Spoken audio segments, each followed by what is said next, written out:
আজকে এই যে নিচের হাতে পুকুর থেকে এই দুইটা সিলভার কাপ ধরছি, ঠিক আছে? হ্যাঁ বাইতাল লয়ে যাম না, এনে সবেরে লয়া সুন্দর করে এটারে কি করুম, বারবে কি করুম, কইরা সুন্দর করে গোটা মোটা দেখে এলাম।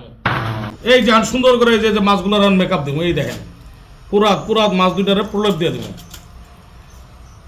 এই যে পুরাটা খুব সুন্দর করে মেকআপটা করে লইতে হইব যাতে কইরা হাতে না লাগে, কারণ এই মাছে কিন্তু প্রচুর কাটা থাকে।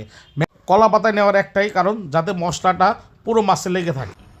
এই যে পুরাটার ভিতরে দিয়ে দিতেছি, মেকআপ কোথাও বাদ যাবো না, পুরা মাখো মাখো ভাবে করে দেবো। মেকআপটা লেগে গেছিল না, এই যে সুন্দর করে দিতেছি, হ্যাঁ ভিতরে দিয়ে দিতেছি। নিচে কয়লাগুলা খুব সুন্দর করে জ্বলতেছে, এই যে ভাই তাপ দিতেছে যাতে করে মাছটা খুব ভালো মতো হয়ে যায়। দেখেন এই যে বাতাস দিয়া এই যে কয়লাটারে লাল বাতি জানা লাগছে, নাকটা সুন্দর মতো ঘুরায় ঘুরায় খুলে লইতাছি। মাছগুলা কিন্তু খুব সুন্দর কালার আসছে, একটু পুরা ভাব চলে আসছে। এই যে আমাগো এই যে মাছটা যে বারবিকিউ দিয়েছিলাম, এই যে দেখেন কি সুন্দর কালার হয়েছে, সুন্দর করে মাখো মাখো পুরাটা পুড়ে গেছে। আজকে লেবু নাইকা, তাই আমরা সুন্দর লেবুর একটা গ্রান আসার জন্য আমরা চিপিং এর উপরে একটু লেবু পাতা ছিঁড়া দিচ্ছি। আমাদের মাছটা কিন্তু হয়ে গেছে, এখন আমরা বারবিকিউ মেশিন থেকে মাছটা নামিয়ে ফেলবো।